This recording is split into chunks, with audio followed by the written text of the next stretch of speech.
Hari ini rema yang kita dapat apa sih? Ini hal yang lagi saya alami akhir-akhir ini. Saya tidak tahu bagaimana keadaan dengan teman-teman. Kalau yang saya alami, saya menggerutu di dalam rumah saya. Serta saya berkata, karena Tuhan membenci saya, makanya Dia izinkan penyakit ini terjadi. Makanya Dia izinkan saya tidak dapat kerja. Kayak Dia taruh saya di sini. Itu yang timbul di hati saya akhir-akhir ini. Saya kehilangan damai sejahtera. Saya kehilangan Tuhan dalam hati saya. Saya menggerutu tiap hari, Tuhan, kenapa begini? Kenapa begitu? Kenapa izinkan orang mati? Kenapa Tuhan tidak bantu? Padahal Tuhan bisa bantu. Kenapa Tuhan izinkan corona itu ada di Indonesia, di sini? Bukan cuma masalah coronanya sih, tapi kayak bantuannya mana begitu? Mana pembelaan Tuhan untuk orang-orang benar? Terus apalagi orang-orang Kristen, saudara-saudara kita tuh membuat hati kita tawar di ayat 28. Kemanakah pula kita maju, saudara-saudara kita telah membuat hati kita tawar. Jadi begini, bukan sesama Kristen yang menguatkan, tetapi sesama Kristen itu yang membuat hati kita tawar.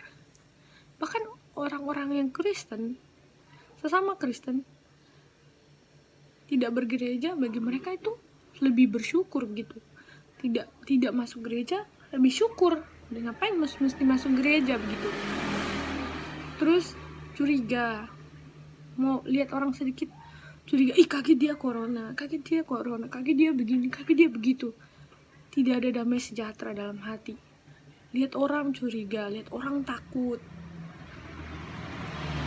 Orang baru datang dari mana sedikit sudah takut, hilang damai sejahtera. Terus saudara-saudara, kemudian tambah apa lagi? Tambah saudara-saudara kita seiman itu membuat hati kita tawar. Mereka tuh berkata kayak, di sana tuh ada kita punya saudara baru pulang, tak tahu kenapa langsung meninggal. Terus sengaja pegang bersentuhan sama itu, kena corona positif. Pokoknya berkata-kata dengan kata-kata yang membuat hati kita tuh tambah tawar, tambah meragukan Tuhan, tambah down.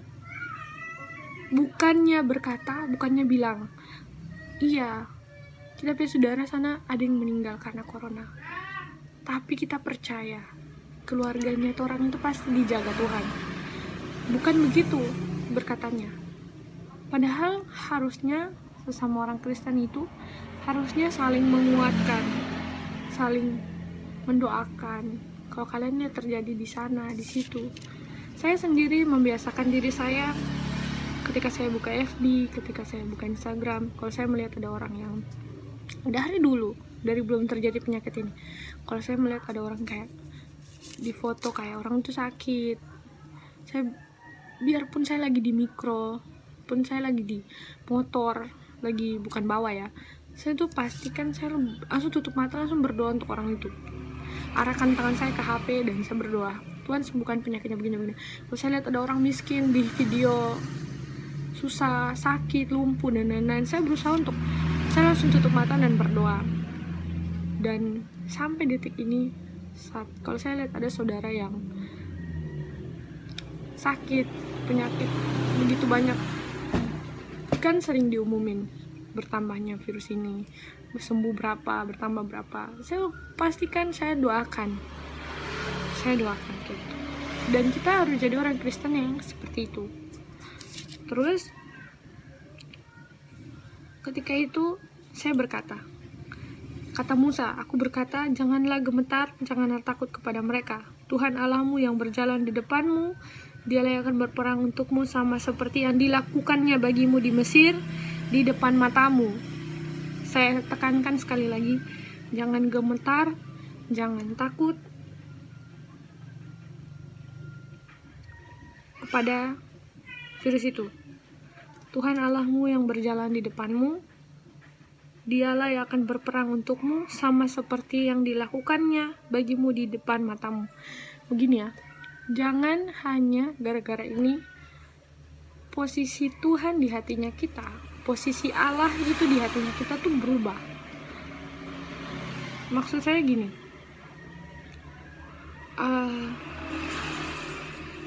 banyak hal yang Tuhan lakukan yang baik dalam hidup kita. Contoh saya, Tuhan kasih saya wisuda tepat waktu. Tuhan kasih saya sembuh dari penyakit 3 kali. Pertama usus buntu yang sudah pecah, hampir meninggal. Harusnya saya bisa aja meninggal atau apa, tapi Tuhan selamatkan. Itu di depan mata saya, itu Tuhan bantu saya. Kedua, saat saya kena tipes, malaria, dan ISK, infeksi saluran kencing, saya sampai posisi kayak rasa mau mati aja begitu.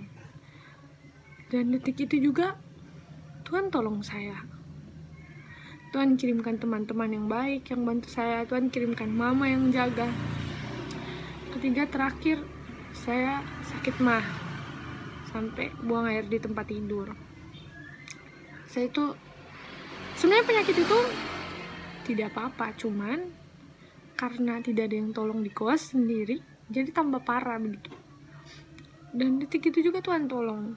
Dan banyak hal lagi yang terjadi, keluargaku dipulihkan dan lain-lain. Itu tuh di depan mata saya.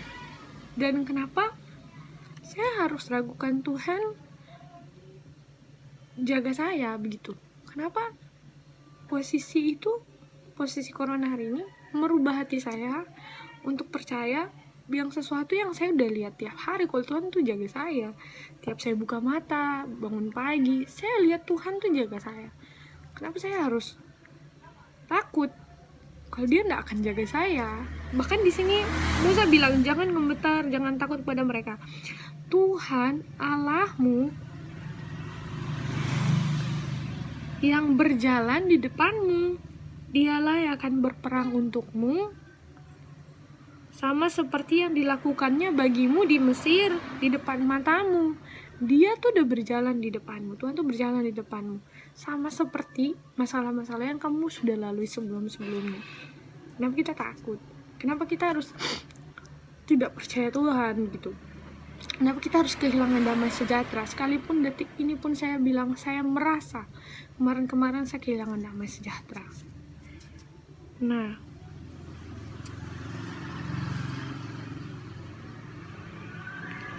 di sini Musa bilang begini, ayat 31. Dan di padang gurun di mana engkau melihat bahwa Tuhan Allahmu mendukung engkau seperti seorang mendukung anaknya sepanjang jalan yang kamu tempuh sampai kamu tiba di tempat ini. Hari ini saya berkata dalam nama Yesus, saya percaya Tuhan mendukung engkau. Tuhan mendukung engkau sama seperti seorang mendukung anaknya sepanjang jalan yang kamu tempuh sampai kamu tiba di tempat di mana kamu mau. Tuhan tuh jaga kita tuh kayak seorang papa yang mendukung anaknya sampai begitu. Cuman memang kadang kita kayak kita sebagai anak, kita pikir nggak sih sebagai seorang anak kadang nangis gitu, maunya turun jalan sendiri, sekalipun tetap Tuhan jagain gitu. Kadang kita marah kayak anak-anak kecil gitu, tapi Tuhan selalu. Bagaimana buktinya? Yang berjalan di depanmu di perjalanan untuk mencari tempat bagimu di mana engkau dapat berkemah dengan apa pada waktu malam dan dengan awan pada waktu siang, untuk memperlihatkan kepadamu jalan yang harus kamu tempuh. Dengan apa cara tahunya kalau Tuhan tuh masih menyertai? Hari ini saat kamu masih hidup, kamu masih punya mata, bukan punya mata, masih hidup, masih bisa bangun, hirup napas, masih beraktivitas, masih melakukan kegiatan. Sekalipun hari ini belum tentu kamu punya makanan, kamu harus bersyukur. Itu anugerah yang Tuhan kasih. Dan saya bilang begini, firman Tuhan tuh ini kayak pedang bermata dua. Hari ini saat saya bilang untuk teman-teman itu juga saya berkata untuk diri saya takut, tapi ketakutan saya harus tidak lebih besar dari kepercayaan saya sama Tuhan. Dan saya berdoa hari ini semoga Tuhan membuat teman-teman mengerti, membuat kalian semua yang lihat ini mengerti